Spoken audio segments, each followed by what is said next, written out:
Good evening, everyone. Welcome back to my YouTube channel.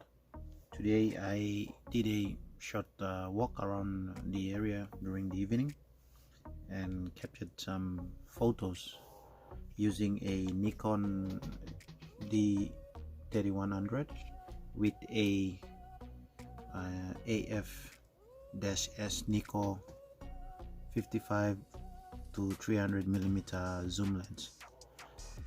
The Nikon D3100 is a 16 megapixel APSC camera. It is HDMI. Doesn't have a external mic input for videos if you wanna do videos, but it's a really good camera. It uses SD card.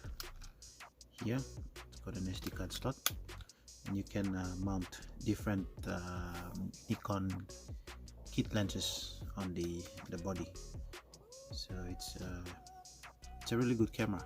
I recommend those who want to start photography journey to purchase this.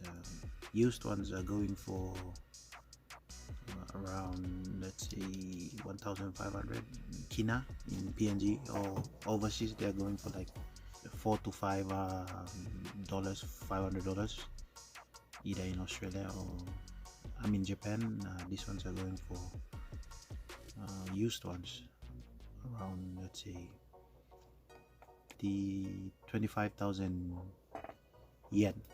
Yeah, so I'll be posting the photos on the video after this. So if you like the video, please do subscribe to my channel, and hope you enjoy the photos. Peace.